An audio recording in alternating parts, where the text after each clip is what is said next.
欢迎。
我小可利用环境，好。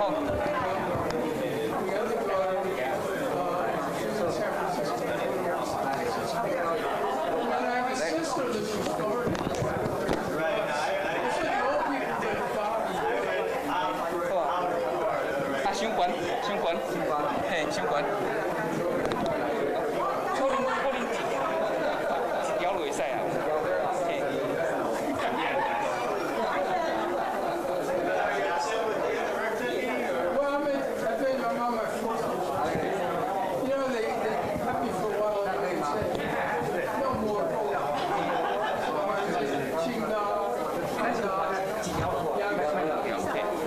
嘿，只卖互出去就好啊。好。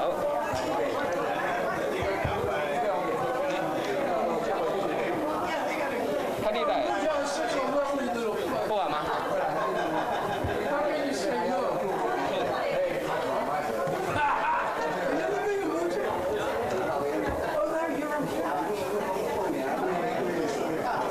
这上高，嘿。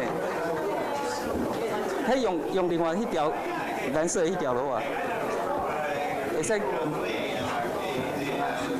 好，会使小较入来，嘿叫嘿，啊另外一边嘛是较入，好，安尼使，嘿安尼使，好谢谢。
123，麦克风测试123。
喂。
said, well, it's because we want to do more operational work and navigational work and weather work. I said, yes,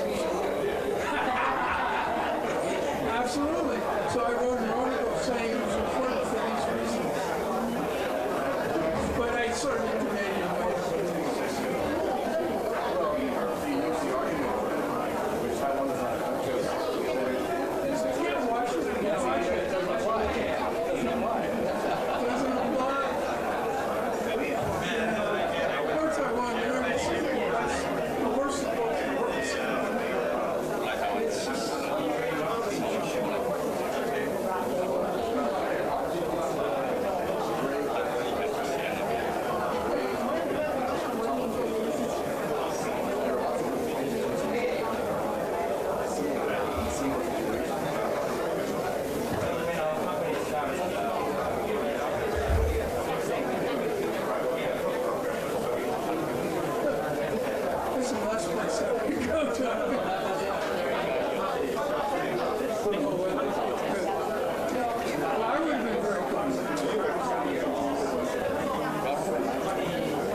交给那个主持人啊，简明。哦。你会留在这里吗？可能看看10点10分，因为我们可能要赶新闻，但是我再看看。还是可以。可是中场休息他应该会在。是中场休息啊。他会在。中场休息我交给他。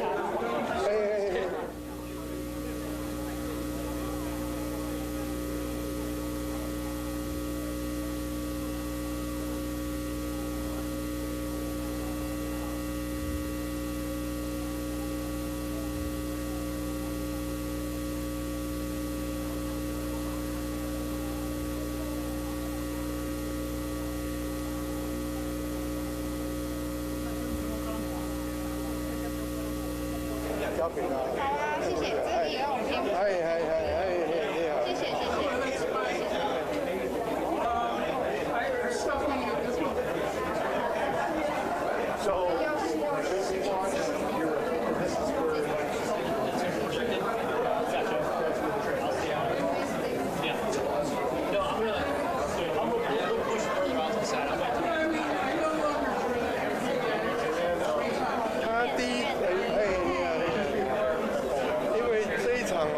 只是演讲，他没有 Q&A 啊。Q&A 不会到这里。你如果中场休息想要请他问他，可以吗？还是我们中场休息的时候来问他？你可以试着。都行。这个要先沟通，要沟通一下，看他会 OK。我们也会为难他啦。对，我了解，这个我了解。维安呢，拿个挡下来。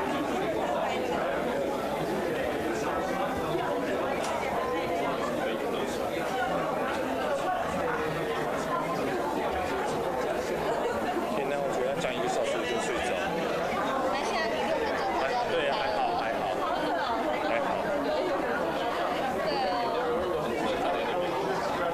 为什么？对啊，越帅。说融入这些独派吗？这绝对不是称赞。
都会包括这个，所以你们先听听看。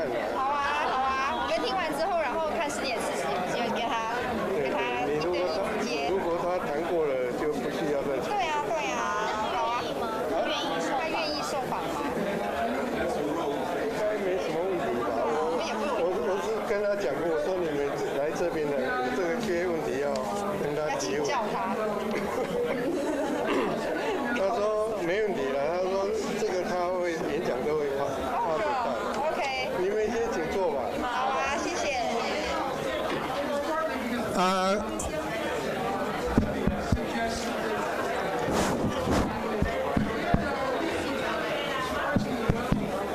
喂，后壁有听到我的话声无？无听吼。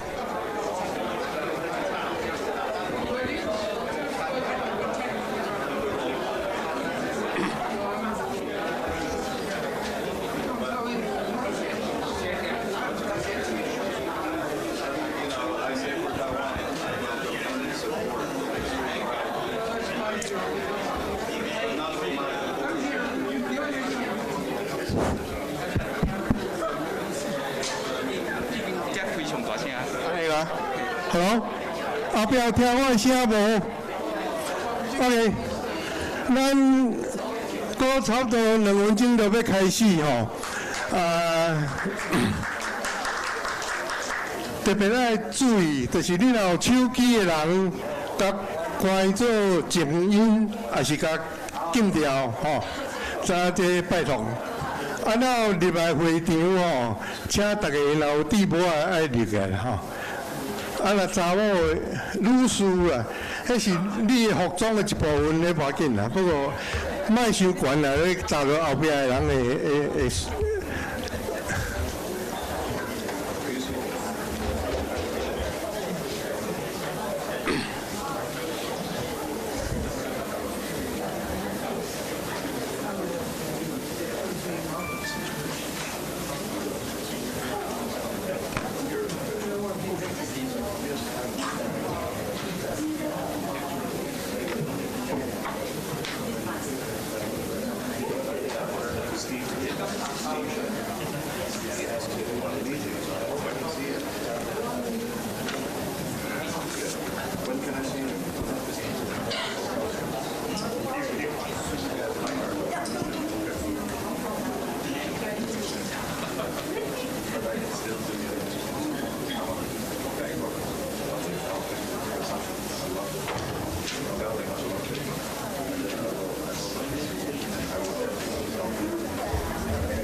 所以咱或者是提下请贵宾礼拜。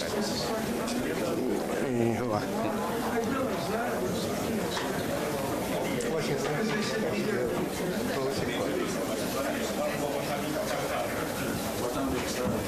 哪一个？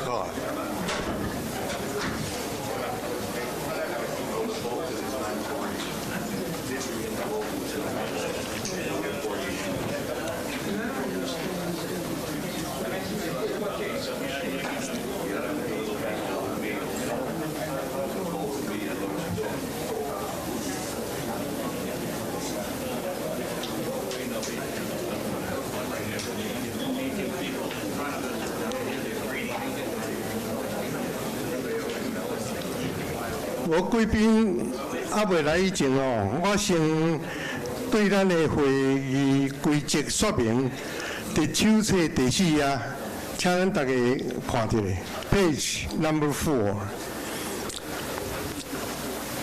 ，standing orders。吼，咱大家看，逐拄仔讲吼，请咱帽仔留起来，手机关机。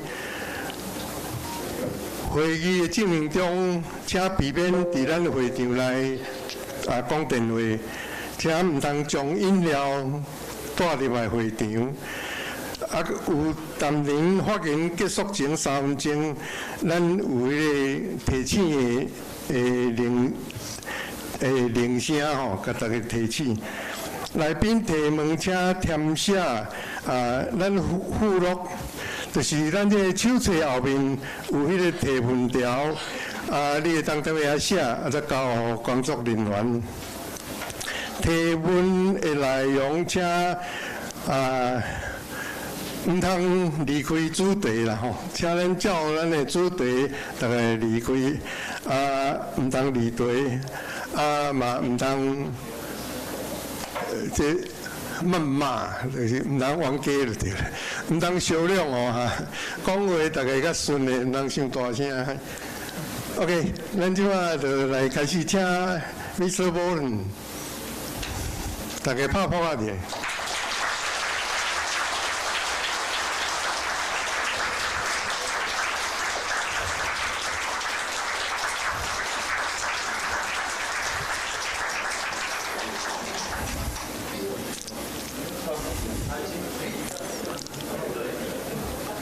大家到早，真欢迎来参加第12届海内外台湾国事会议。Good morning, everybody. Welcome to the 12th Global Taiwan National Affairs Symposium. That's probably all the English I will say right now after this. Okay. 咱即马我是过中国今仔日主持人。咱即马要来唱，咱希望是以后台湾的国歌《台湾最甜》。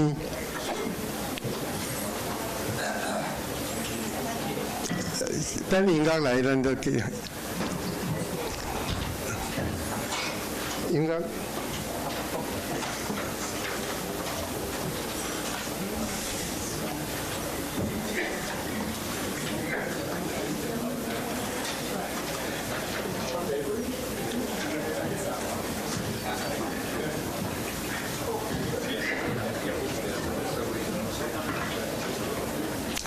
迄个歌词伫咱的手册内面有，即个云幕顶头有，来请大家起立。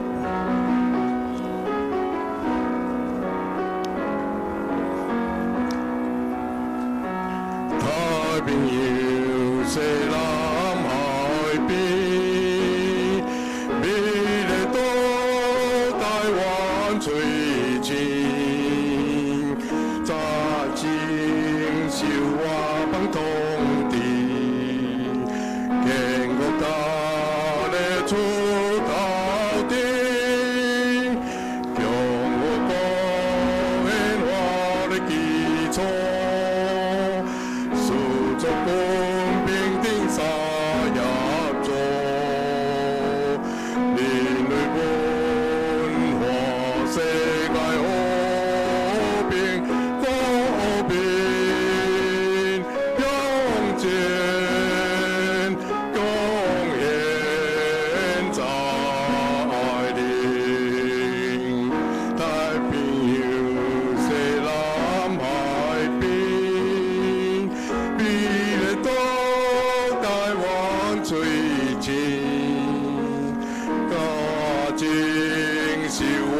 帮同地，建国大的出头地，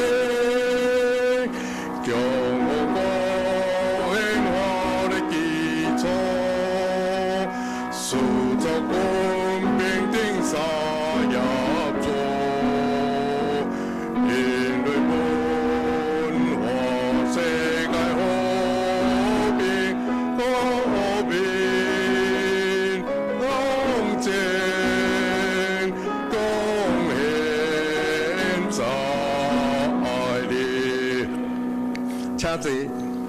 Please be seated.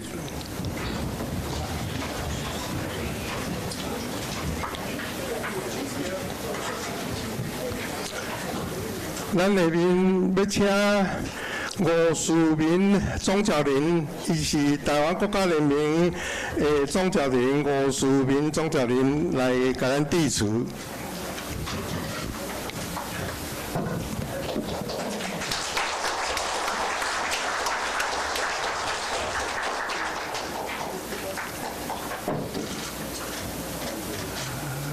First of all, I would like to welcome Mr.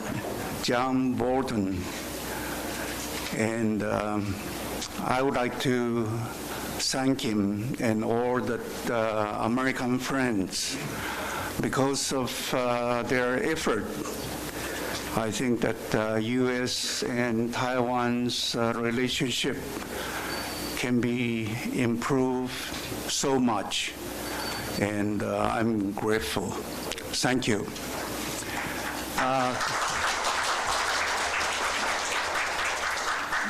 大家好早。今日真欢喜来参加这边的国事会议。国际上变化真紧。美国甲中国的关系按对抗，按合作变做对抗。因为 COVID-19 武汉肺炎的关系，世界的经济嘛在改变，所以按经济上国际分工嘛已经结束了。Ukraine 甲 Russia 的这个战争，互台湾在国际上凸显，大家拢感觉讲，今日的 Ukraine 就是未来的台海，所以大家拢关心台湾海峡的这个安全的问题，所以即马慢慢形成国际上民主国家甲极权国家的一款对立。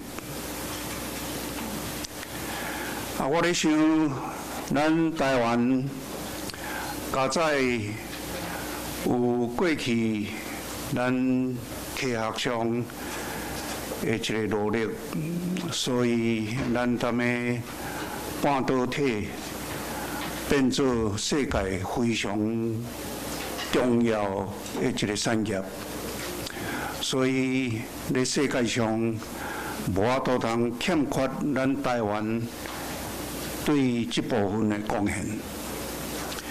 所以咱今仔日台湾的地位，踮个国际上慢慢有受到重视。所以咱今仔日甲台湾、甲美国、甲欧洲的关系嘛愈来愈好。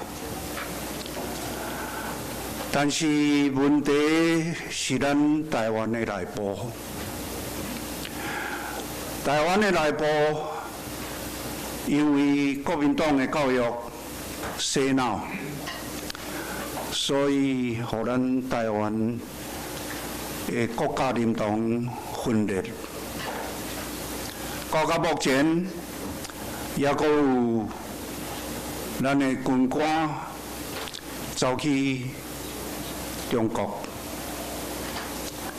咱的这个马英九走去中国，所以我看咱台湾的问题，其实上严重的，可能是咱内部的这个问题。所以咱今仔日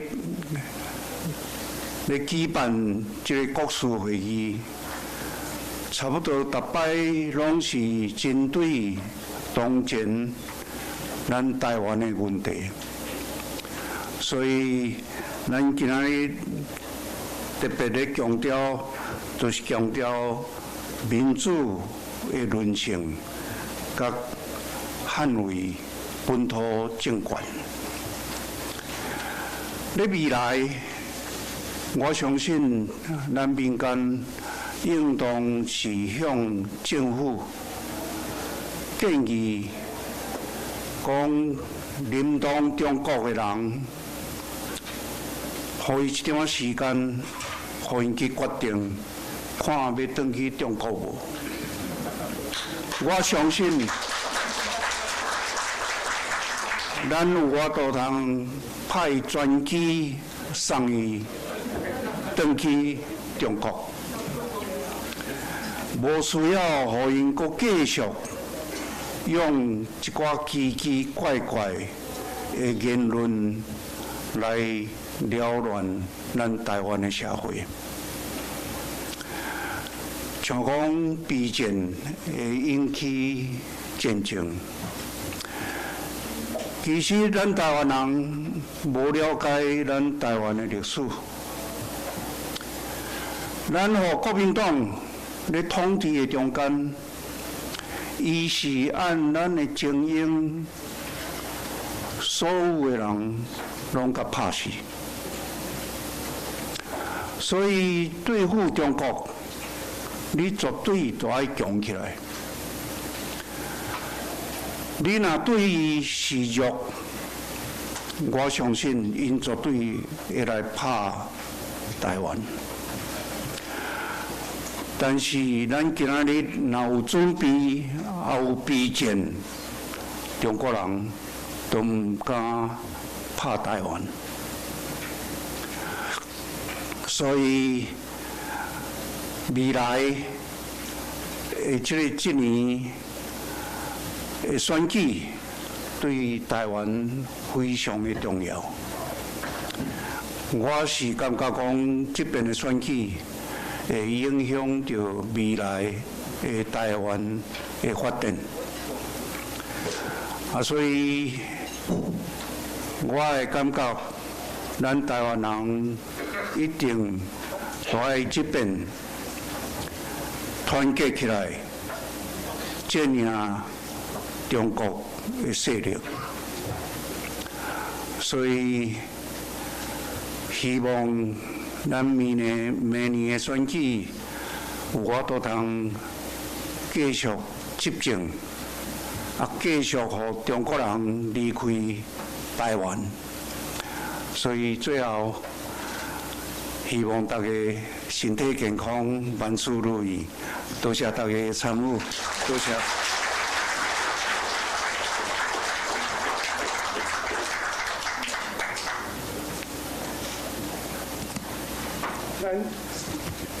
咱这段的时间排，敢若有较长淡薄。迄个你安排甲讲吼，你看咱加讲几句啊，无来讲笑。所以确定啊，我要来宣读蔡英文总统甲赖清德副总统伊送来的书面的甲咱贺词。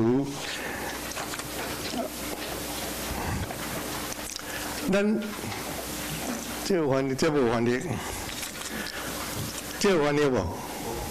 无。I will read the written greetings from President Tsai and the Vice President Lai. There's no translation, so but use your imagination. Okay. 因咧看总统、副总统的贺词哦，可能看几十年啊哦，大概拢知影你讲啥，我讲笑。好来，中华民国，无，这莫讲。这总统来甲咱致辞吼，世界台湾人大会。现在我小确定这是总统，可能啊总统、副总统差唔多 ，OK。好来，按头个定来。世界台湾人大会听韵如召集人，台湾国家人民五事民总召集人，以及各位先进好朋友，大家好。过去3年多来，台湾面对疫情的冲击。国际政经情势变化等各项挑战，但咱追求进步发展的脚步从来无停下来。各位先进好朋友的努力，就是最好的证明。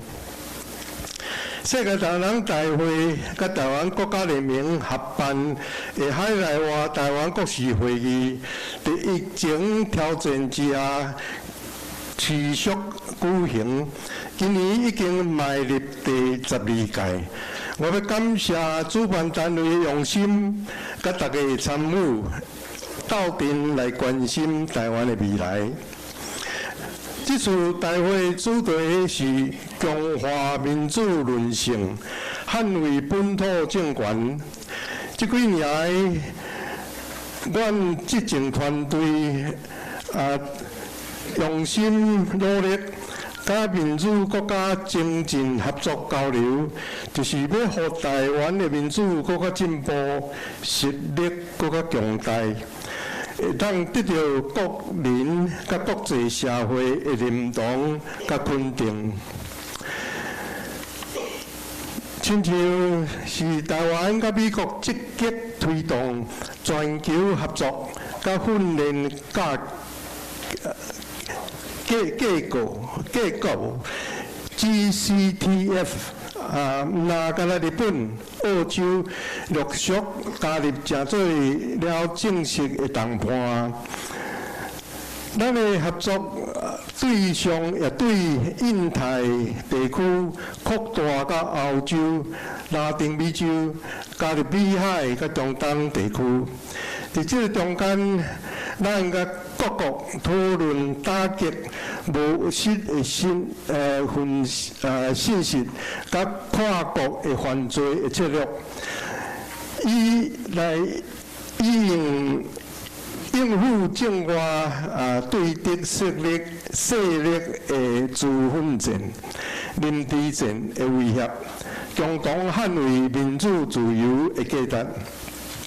台湾对民主自由的坚持已经互世界看见，特别是顶年8月中国对台湾持续的军演以后，真侪外宾陆续访问台湾。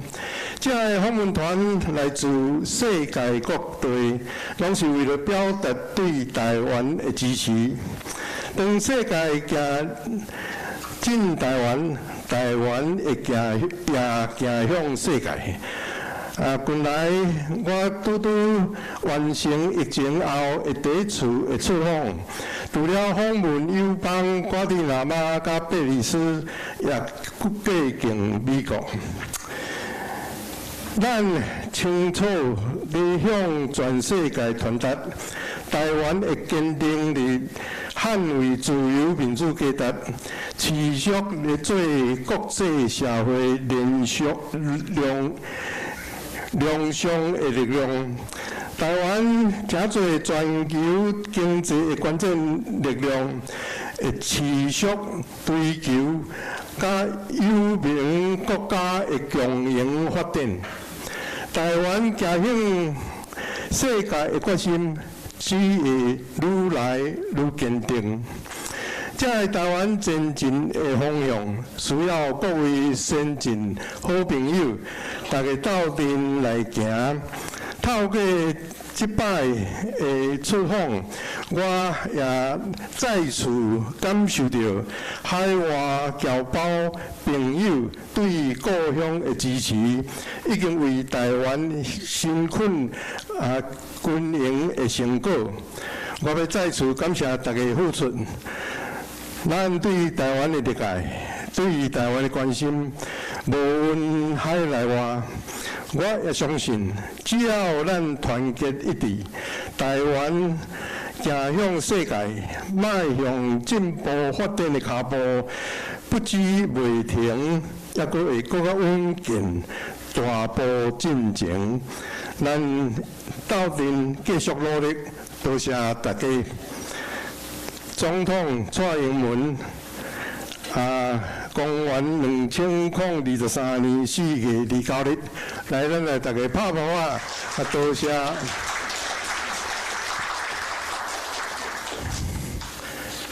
下面是副总统赖清德，世界大人大会听召集人文如，台湾国家人民五总召集人市民，各位关心台湾前途的父老兄弟，大家平安，大家好。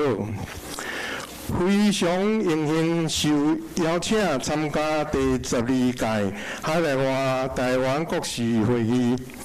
本届国事会议以强化民主韧性、捍卫本土政权为主题，那非常切合当前国家发展的需要。相信经过来自全球各位先进集思广益后，必会有对帮助伫凝聚国人的向心力，并向世界展现台湾捍卫民主价值、维护印太地区和平稳定的决心，特别照着市民的好处，向各位先进致上最深的敬意甲感谢。台湾处理西太平洋第多年的关键位置，台湾的安全甲繁荣，至关全球民主价值的延续。后代子孙的幸福，以及印太地区的和平稳定，所以台湾一定爱发挥关键的力量，透过民主活力，深化民主同伴的关系。除了加强区域安全合作之外，也应该爱透过民主主义价值，公卫医疗经验、半导体产业链，也是宗教自由、体育交流、青年服务以及学术研究等等的成就，来斗阵理念相同的国家，成立民主和平共同体，维护台海、印太以及世界的和平。过去7年，伫蔡总统的领导以及各位前辈的拍拼下面，台湾已经行入正确的道路。世界已经看见台湾，已经肯定台湾。我拜托各位前辈，一定要抱着疼惜台湾的初心，大家徛做伙，伫3共的民主道路上，继续支持本土执政团队稳健的改革路线，将挑战变作机会。持续壮大民主台湾，互世界看见台湾的价值，互台湾成做民主世界的 MVP。大家斗阵加油，恭逢这个盛会，庆祝大会圆满顺利，诸君平安健康。副总统赖清德。公元2023年4月29日，请大家拍拍啊，多谢。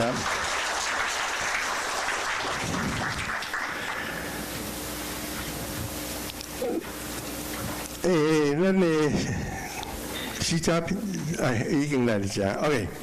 咱下面特别请咱的侨务委员会委员长徐家清要来给咱致辞，请咱大家来欢迎徐家清委员长。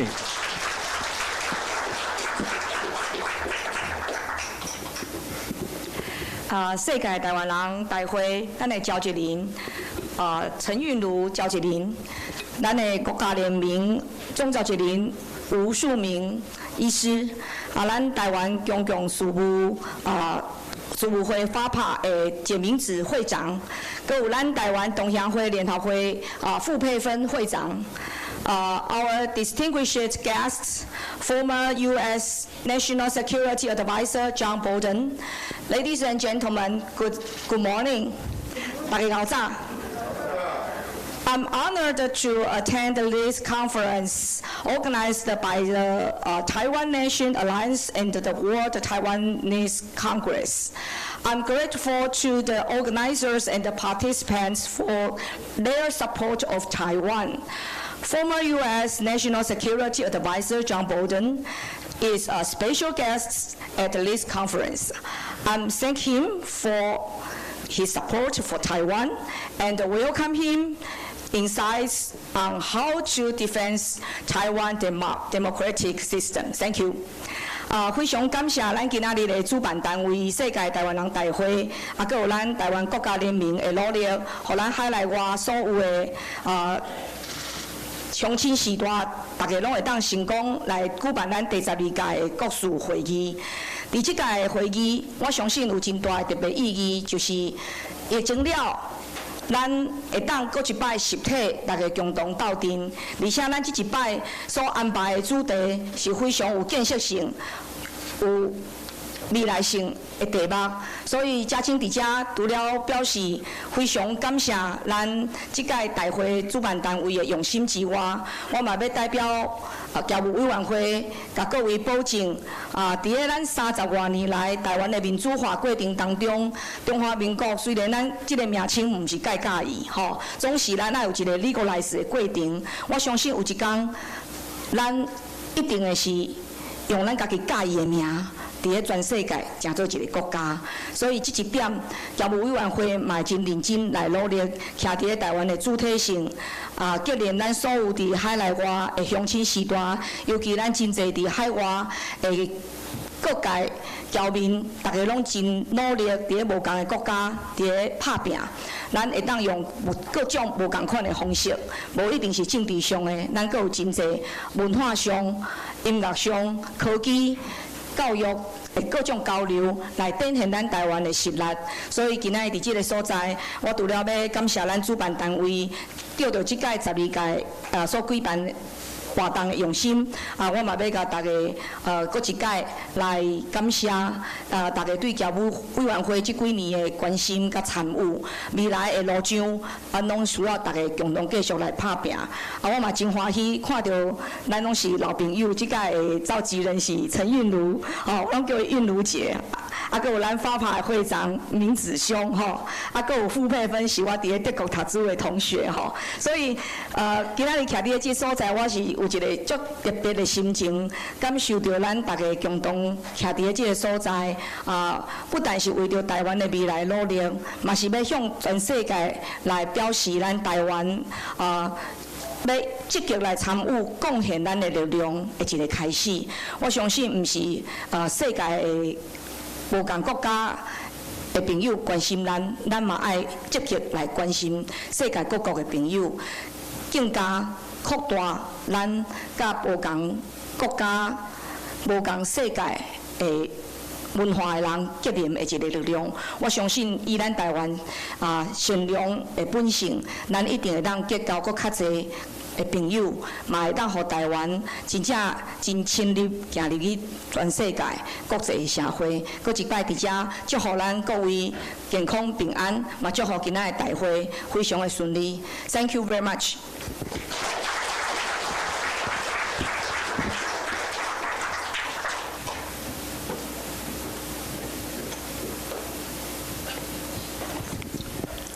真多谢徐嘉欣委员长。我以前伫担任海外的社团的负责人，就对无侨务委员会委员长来讲话了。因为咱从古早就咧推行这个侨务委员会的制度。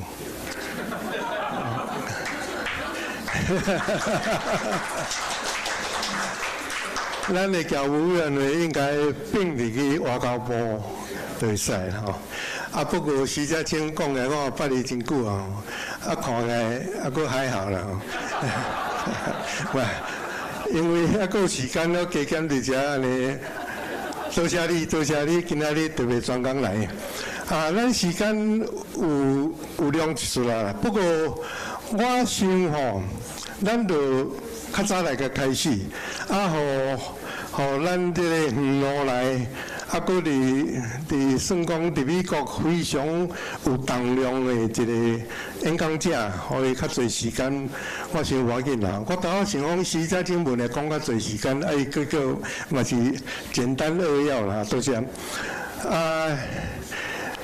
张某人，我即摆无用较顶下介绍主持人的介绍，咱还阁加有一个伊真重要的一个算 title 啦，伊做过美国驻联合国的大使，这嘛是真重要。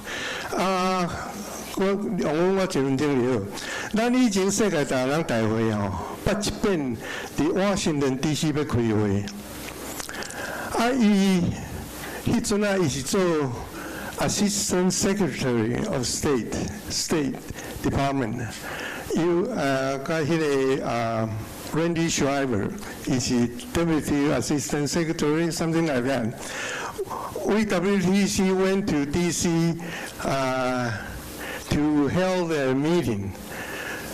From what I heard, you send us a message. You would like to attend our meeting in Washington D.C. 迄阵是完全无可能啦。伫美国的官正式的官员要来参加即款台湾的即款独立团体的会哦，完全无可能。所以我都足欢喜的。但是你知影 D.C. 吼，媒体一大堆啦，毋知影消息去传出去。The message you will come to our meeting leaks to the media.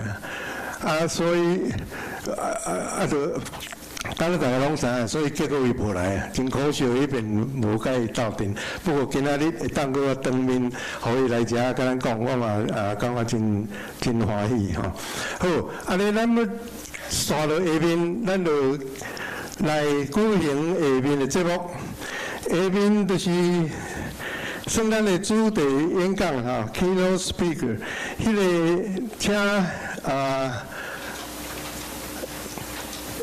听焦吉林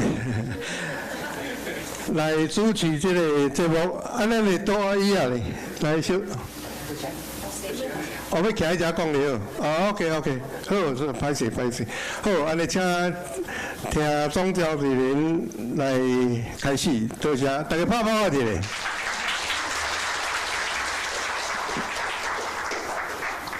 Ambassador Bolton 许家清委员，我无要一一唱名啦吼。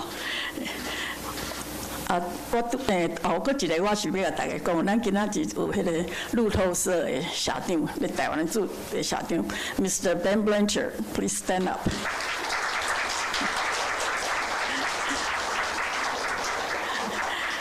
And we have William Stanton right here. And G-Man, this is the first time I ever met him. And Mr. Jerome Keaton.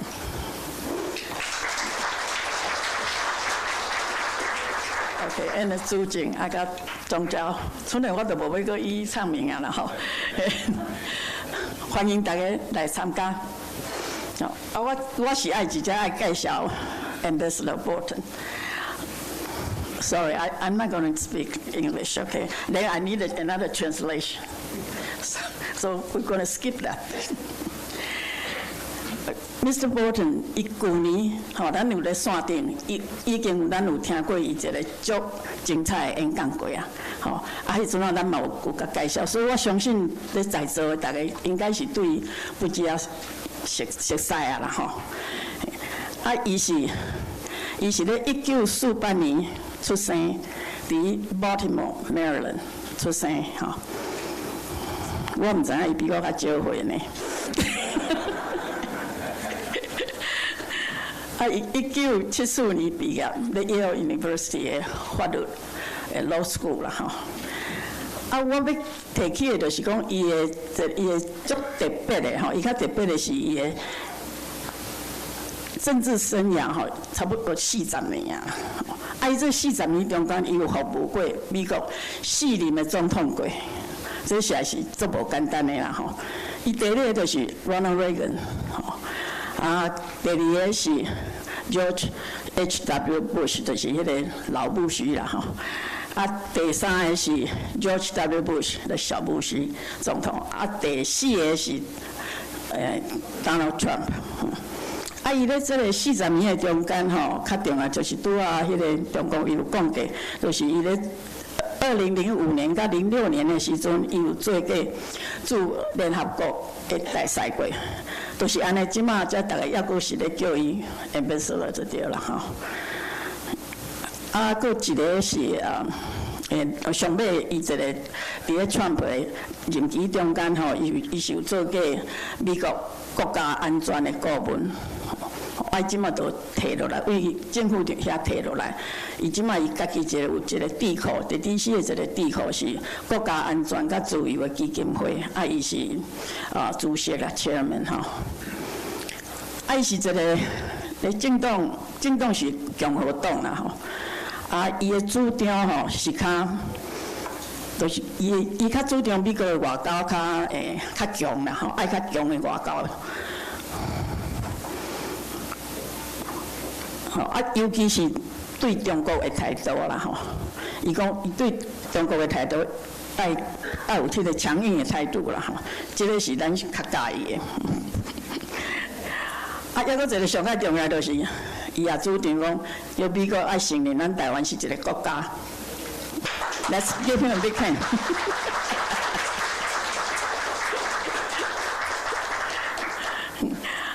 伊伫咧迄个国家安全顾问做了的时阵了伊有出版一本册，叫做《The Room Where It Happened》。这种变做美国的一个足畅销的册啦恁若有机会可能会当去买来看。我看伊去年互咱一个足印象诚深的演讲啦咱今年是足欢喜伊会当亲身来。伊今年要讲的主题是维护台湾长期和平甲安全，这就是咱目前咱台湾上界需要的物件所以咱足欢喜伊会当甲咱讨论这个问题。最后我要甲伊恭喜啦。我先用英文讲句 The last, I want to congratulate you, your daughter's engagement, and the upcoming wedding at June. Congratulations.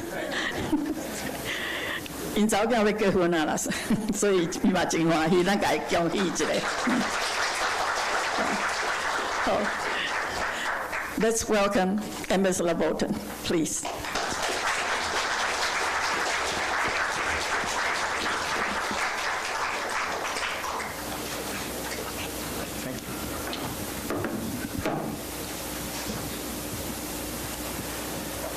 Well, thank you very much. It's a great pleasure to be here in person this year as opposed to last year, and glad to be with all of you. I was watching CNN on television this morning before I came over here, and I saw a report that the Chinese government had sent around one of its most sophisticated drones to go all the way around the island, Scorpion, which is capable of carrying pretty sophisticated weapons. And the reporter speculated that the flight of this drone might have had something to do with my being here.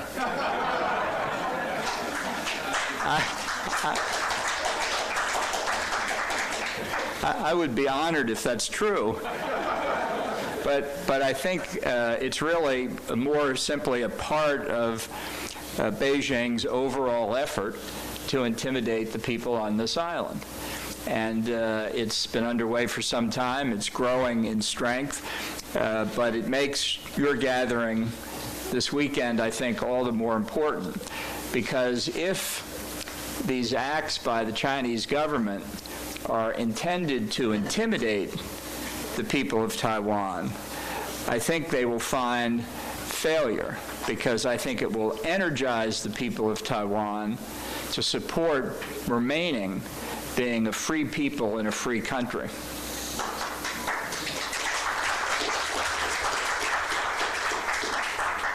I hope that means the interpreters are keeping up, but I couldn't tell, so I hope that's right. I want to cover a number of points with you this morning, and then we'll have a panel that follows where perhaps other things can be asked in the questions. But to help your efforts on behalf of keeping Taiwan free, I do think it's important to understand that we are now entering a new era internationally. I think the post-Cold War era is over.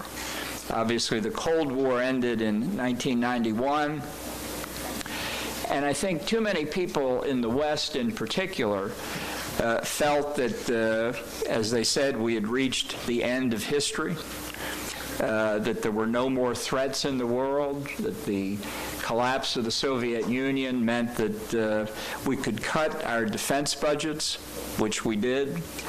And these same voices said that China would not pose a threat to the rest of the world. It was engaged in a peaceful rise, that it would be a responsible stakeholder in world affairs, and that China's development would parallel the development of other successful democratic, market-oriented economies in the developing world. Now, in fact, as to China, the exact opposite has happened.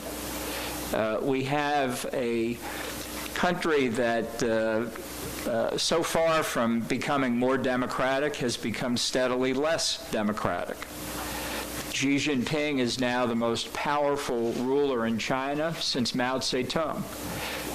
And if you want to ask about the possibilities of dissent in China, ask Hu Jintao what it's like to be led off the stage of the Chinese Communist Party Congress, one of the most humiliating acts of a political leader I have ever seen. Internationally, China has not been a responsible stakeholder.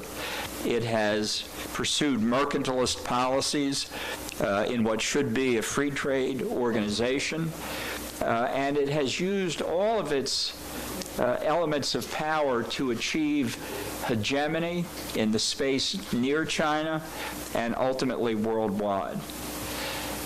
Even after the attacks on the United States on 9/11, too many people in the West in particular thought we were on a holiday from reality. Growing Chinese and Russian threats were ignored or explained away. Russia attacked Georgia in 2008. Nobody paid any attention. Russia attacked Ukraine in 2014. Almost nothing happened. China militarized the South China Sea, and there were almost no objections. It has made repeated provocations in the East China Sea, most recently directed at Taiwan, and now we'll see what the reaction of the West is. I think the visit of Xi Jinping to Moscow and his meetings with Vladimir Putin really highlight the fact that in the new era we're in, there's a new axis between Beijing and Moscow, different from the Sino-Soviet alliance of Cold War days, because China is the senior partner and Russia is the junior partner. But it's the axis together with its rogue state outriders like North Korea and Iran and Belarus that make the entire world a more dangerous place. So I think what we need to do in the United States is awaken from this end of history dream that we've been in, and not just in political military terms, but in economic and social terms as well. And what Taiwan needs to do is to think in the larger context of East and South Asia, where the Chinese threat applies to many nations, that the Chinese threat to South Korea, like North Korea's threat to South Korea, directly affects Taiwan as well. In other words, in the new era that we're entering, because of the combined threats we're facing, the threat to Taiwan is part of a larger range of threats. And I know that may sound like that doesn't give Taiwan the prominence it should have. My argument to you is that being seen as an element of a larger threat actually enhances Taiwan's security, because others need to think of Taiwan, not just here on Taiwan or in the United States, but in the wider world. Now, looking at how Taiwan fits into this larger world and how it affects the United States and how the United States sees China, I think it's important to define what the Chinese threat is. And for the United States, I think the threat in the 21st century is existential, as it is to Taiwan's independence and has been for some time. We don't need to guess about this threat. Beijing articulates it almost every day, aimed at Taiwan. Persistent, unceasing efforts to delegitimize Taiwan by extinguishing bilateral diplomatic relations. The repression Beijing has undertaken in Hong Kong, breaching the handover agreement made with Great Britain over 30 years ago, and establishing an ongoing, full-spectrum military buildup with a clear focus on establishing hegemony along the Indo-Pacific periphery, and as I say, ultimately worldwide. The Chinese threat is global. I think it's important to repeat that. For example, the utterly false idea that China could be a broker in the Ukraine war.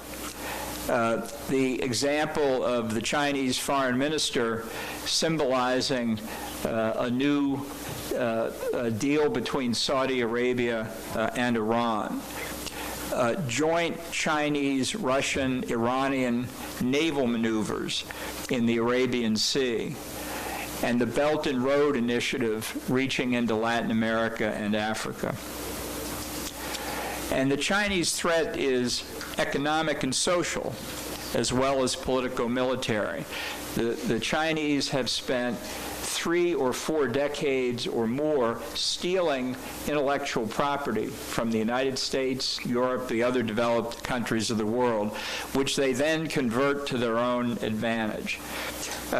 They have used companies as arms of the Chinese state.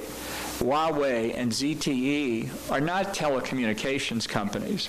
They represent part of China's effort to take control of 5th-generation telecommunications so that essentially everything that's said over their networks, said or transmitted as data, can be retrieved by China and used for China's advantage. So when you look at this overall threat that China poses, we can say that, I think with confidence, that Taiwan is what the Germans call the Schwerpunkt, what Clausewitz focused on in his studies of war. This is, on this island, the center of gravity of the Chinese threat. And understanding that helps Taiwan over the long term explain to others, also now feeling the Chinese threat, why there's a common bond and why efforts at collective protection and self-defense become so important. Now, there are certainly minuses as well as pluses to being the Schwerpunkt, because this is where a lot will be decided. And I understand that there's a lot of discussion here in Taiwan as you enter a presidential election campaign, as there is a lot of discussion in the United States about how Taiwan should not be provocative, that Taiwan should be very careful in everything that it says and does. Now, obviously, all government officials try to be prudent. That's important. But let's be clear when we talk about what's provocative. What's really provocative to China is that Taiwan exists at all as it does today. Every morning when Taiwan wakes up, Beijing is offended. And that's not going to change. So my advice, for what it's worth, is in the face of this massive Chinese threat, let's not become obsessed with symbols. Let's focus on concrete reality, not abstractions or gestures. Ultimately, maintaining independence rests on palpable structures of force economically, militarily, and politically. Much more important than the symbols. The symbols, I think, can come later. My former boss, Secretary of State James Baker, used to tell me all the time, he'd say, keep your eyes on the prize. Keep your eyes on the prize. And the prize is maintaining a free government here in Taiwan. It's a fact that particular verbal formulations are really not going to solve anything. They don't form a defense for Taiwan any more than words really form an offense for China. Take the so-called one China policy. China has so distorted what the Shanghai communique said, has twisted what that was intended to mean so dramatically that many people in America say one China policy as if they were following Beijing's interpretation, when in fact they don't know the difference and the subtleties that were in that phrase to begin with. So it's not a question of finding the right phrase, it's a question of finding the right capabilities and allies for Taiwan to maintain its status. And in the United States today, I want to be clear with you, there is an example ongoing of a people who have been unjustifiably attacked by their neighbor and are fighting back, and that's Ukraine. Many people thought Ukraine wouldn't fight. They said, well, it's just part of Russia, really, historically. Whereas, in fact, the Ukrainians have fought with skill and morale and effectiveness. And the example they've set provides, I think, an example for Taiwan as well. So that when people say, well, will Taiwan fight for its independence, or do they expect... That's the right answer. That's what China has to understand, that the people here believe in governing themselves, and they're not going to give it up. And it's important that that's communicated to the United States, so that when commentators say the Taiwanese are using American support, but they're really not prepared to defend themselves, that's wrong. That's wrong. And that if it came to military action, that Taiwan would fight. Showing that capability reduces the possibility of actual hostilities. By increasing not just military capability, but the spirit that Taiwan believes in its separateness, helps deter China from undertaking military action in the first place. That's why it's not provocative to build up Taiwan's capabilities. As the saying goes, strength is not provocative. Weakness is provocative. And that's what needs to be avoided in Taiwan. We know how important Taiwan is to the United States economically. It's the 8th largest trading partner of the United States, almost equal to the United Kingdom in terms of volume. We know about TSMC and computer chip manufacturing. There isn't any question of the importance of the relationship. But it's important that that in Taiwan, the appreciation of explaining to the U.S. and others the determination and the willpower here to defend the freedom that you now have. Now, the question in the United States we face is, well, how exactly do we help Taiwan? And there are people who wonder whether the United States itself has the resolve and dependability to be a secure ally. There are reasons why people question this. I want to address this issue so that I think, resolve it, or at least show that we're aware that people are concerned about it. I know that some of it comes from Donald Trump and what he said during his administration, and the prospect that he might come back, which I hasten to assure you I believe is still small. But I recounted in my book any number of times when Trump would hold up his Sharpie pen and he would point to the tip and say, "See that? That's Taiwan." And then he'd point to the Resolute desk in the Oval Office, which is a huge piece of furniture, and he'd say, "That's China." And that's what, in his mind, made a difference. But Donald Trump was an aberration in American political life. And it's not going to be reflected when we get, I think, to the 2024 election. There are doubts about other Western countries. I'm sure Emmanuel Macron, the president of France, didn't win himself a lot of friends on this island when he went back to France after visiting China and said that he wanted to have a global strategic partnership with China. That sounds a lot like an alliance. I'm sure you saw what the Chinese ambassador to France, who said about the lack of independence of the former republics of the Soviet Union. I don't know what it is in France, but maybe the ambassador and President Macron have a relationship and exchanged these views before. I don't think that what Macron said really reflects where Europe is. I think it shows the work that has to be done in order to maintain Taiwan's strength in diplomatic relations around the world. We all talk about defense spending, for example.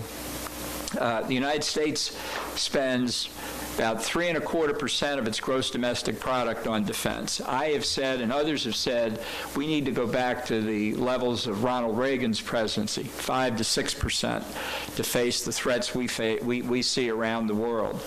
NATO has a standard of 2%. Secretary General of NATO recently said it should go to 3%, which is in the right direction, although not enough. The Prime Minister of Japan recently said he wanted to double Japan's defense spending over the next 5 years to go from 1 to 2% of GDP. That's a step in the right direction. Taiwan spends about 2.4% of GDP on defense for this current budget year. That's better than the NATO standard, so that's a plus. But if the U.S. is going to 5 or 6%, others have to come up too. That's a reality. Politicians don't like to talk about this, of whatever party, but let's look at the reality we're going to have to face. I would say when it comes to U.S. resolve and dependability, that we are, of course, subject to democratic pressures, no better, no worse than any other country in that regard. But I'd also just leave you with words that Winston Churchill once said. He said, "You can always count on the Americans to do the right thing, usually after they've tried everything else." And there are times where we go through trying everything else. But just stay with us. We'll get to the right point in due course. Now, the U.S. response to help Taiwan against the Chinese threat has to be fully global. And we have not yet reached the point, I think, where we're doing this. But we need to make up for lost time. And again, it's not just on politico-military issues. We have to deal with Chinese economic misbehavior. But we also have to build up new structures of deterrence in advance of the Chinese threat becoming concrete. Because if we wait too long, it will be too late. So, for example, economically, as I mentioned before, China's been stealing intellectual property from the United States and others for decades. We've done very little about it.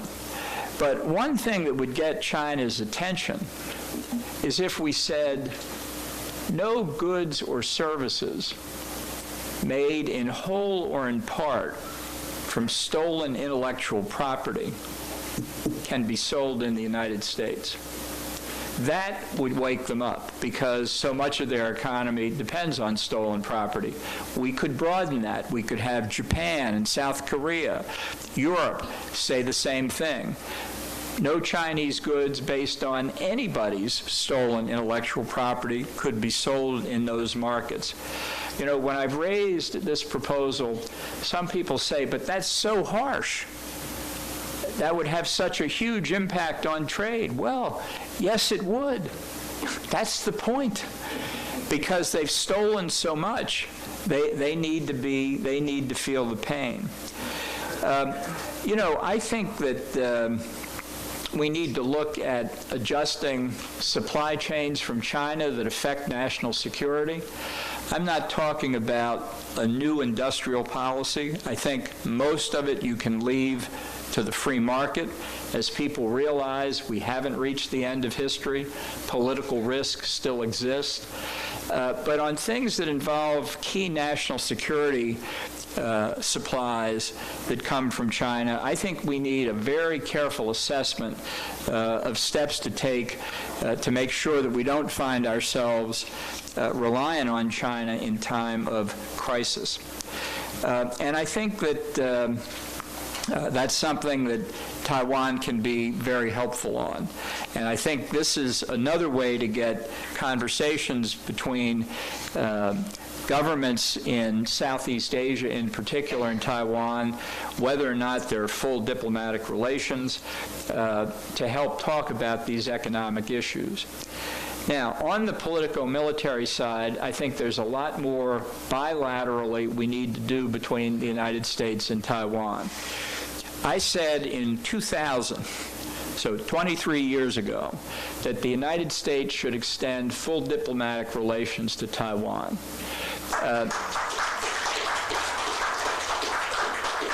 When Taiwan was expelled from the United Nations, George H.W. Bush, who was then the U.S. ambassador, suggested as a compromise that rather than oust Taiwan and seat the PRC, that we have what he called dual recognition, that Taiwan would keep its seat and that the PRC would take the permanent seat on the Security Council, but it would keep Taiwan in the UN and it would have allowed the U.S. to extend recognition.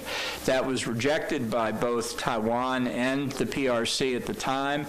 That's water over the dam, but it seems to me that dual recognition still makes sense from the U.S. perspective. This would be very displeasing to Beijing.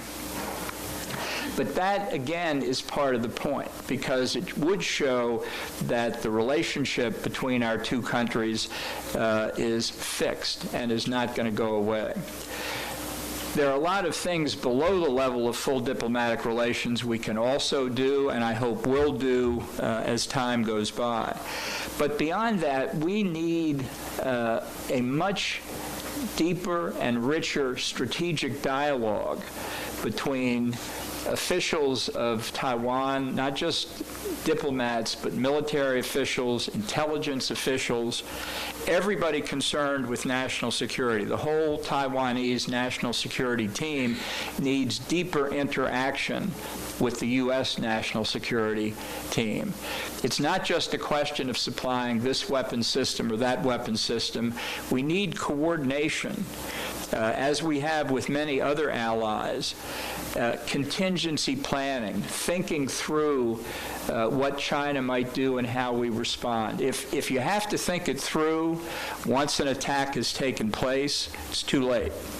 And it really is something Taiwan should press for. The more of this kind of discussion that we have to consider the complex range of scenarios that we might face, the greater the prospect of successfully defending Taiwan, but even more important, the greater the prospect of deterring the Chinese aggression in the first place. I really think that if Xi Jinping did decide to make a move on Taiwan and failed, it would be regime threatening for him. And we need to do more to convince Xi Jinping that he can't prevail, because that ultimately is the way to success. We need many more freedom of navigation exercises in the Taiwan Strait. We need to make it clear that these repeated Chinese efforts to surround Taiwan, to interfere in its airspace, to interfere in its operations in international waters, all of these things that China has been doing are simply not something that we can accept. You know, the backlog in military sales to Taiwan is now estimated to be $19 billion. We need to clear that up. Part of that is a U.S. problem. Our defense industrial base is not as strong as it used to be. We need to improve that for global reasons, but particularly for Taiwan. And we need to see that other countries like the European Union also do more to stand up to these Chinese threats. The head of the European Union Foreign Policy, Josep Borrell of Spain, called on European navies also to conduct freedom of navigation operations in the Taiwan Strait, and that's a real plus. And we have to tell China and Russia what the consequences are if they take action against Taiwan, not just in the immediate response, but over the longer term, to basically excommunicate China from the international economic system if it did take military action against Taiwan or attempt to throw a blockade around it. There's much more that needs to be done, not just in the military space, not just making Taiwan a porcupine, but getting more cooperation from other countries in the region and around the world. Because as I said earlier, the more Taiwan is embedded with other countries in collective security, collective defense efforts, the lower the likelihood that China will take military action. For example, in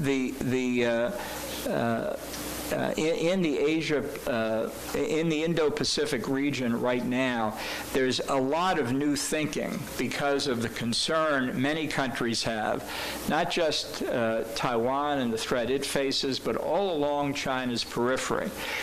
For example, the so-called Quad involving Japan, India, Australia, and the United States.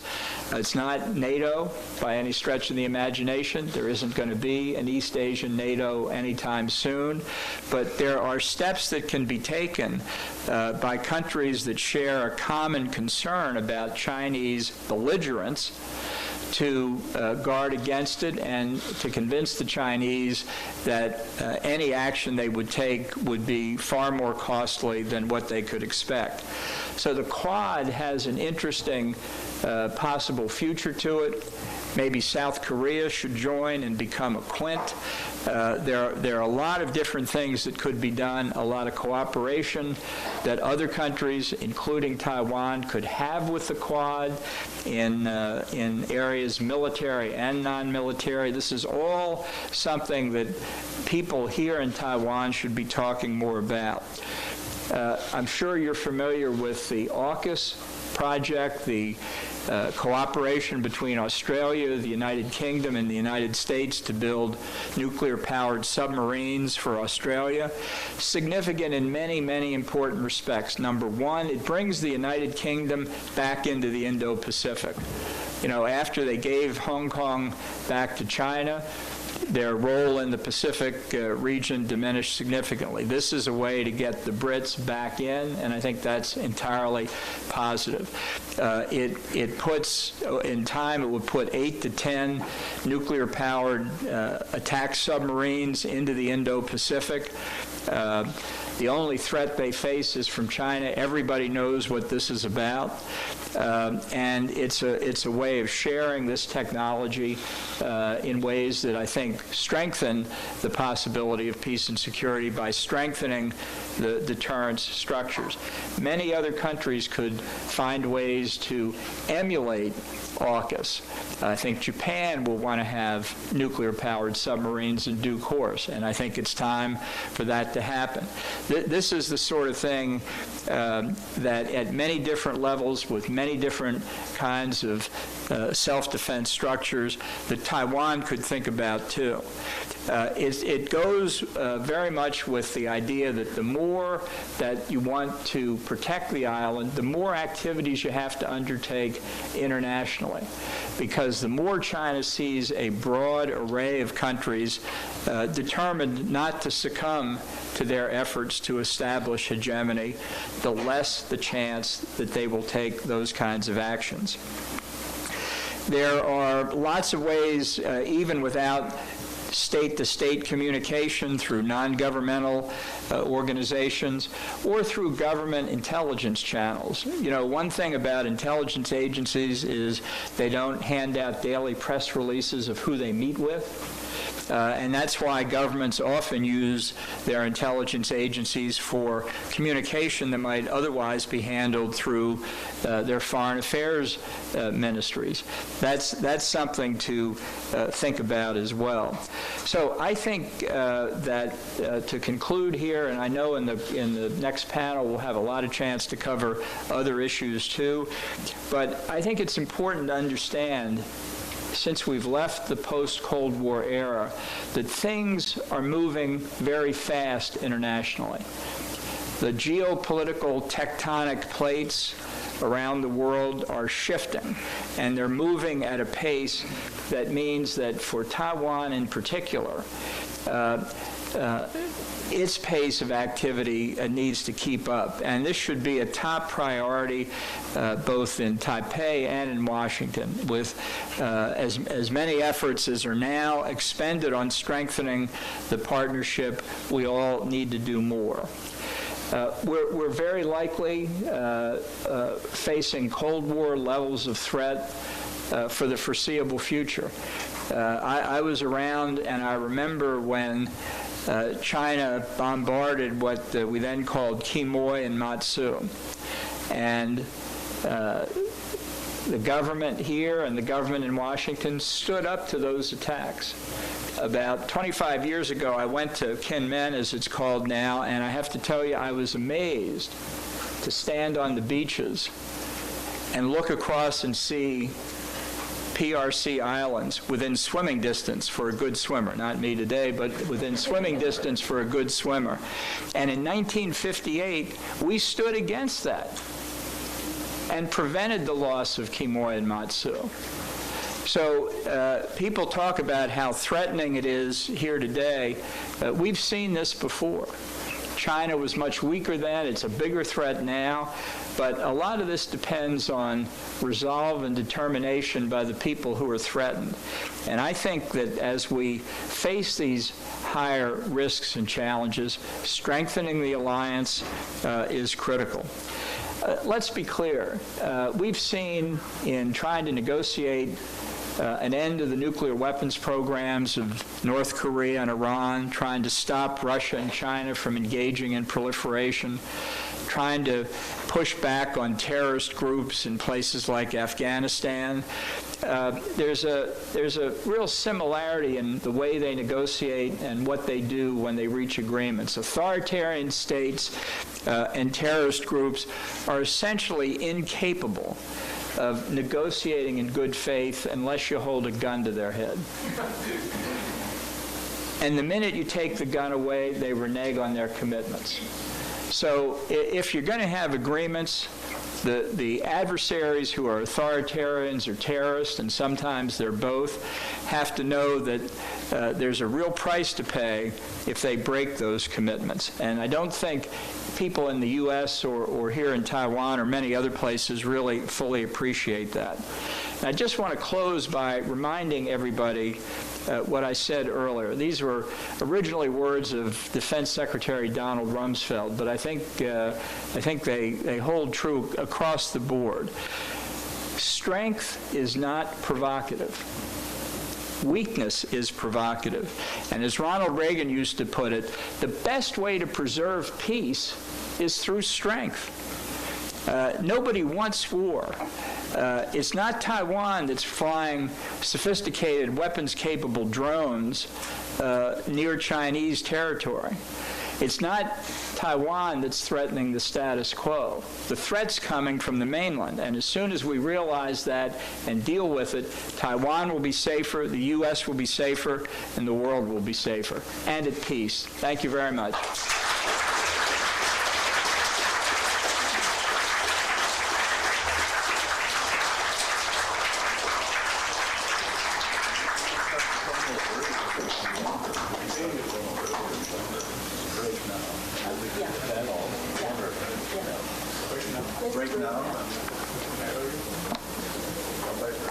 咱真多谢这种 ambassador 种某人，互咱这么精彩演讲。咱各种一摆拍鼓声来讲。谢多谢，Thank you again。咱这段时间就到这结束吼，佫刷到有一个休困。咱有较早，我看卖吼。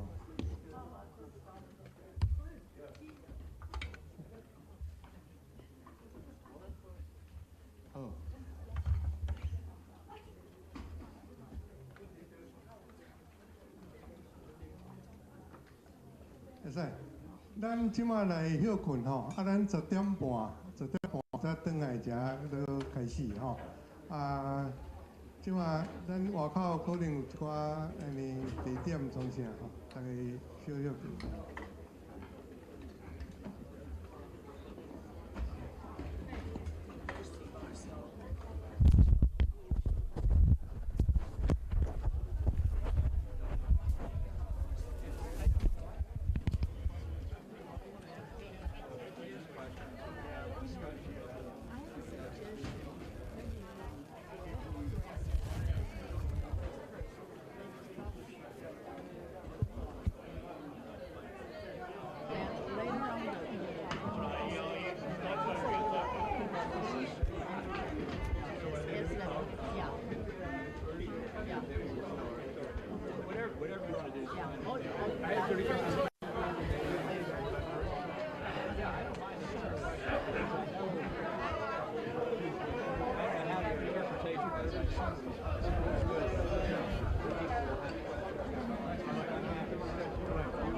Introducing the South Group. Yeah, 1976. Oh, no kidding. Continuing the process. You got your PhD in 76? Yes. The first time I led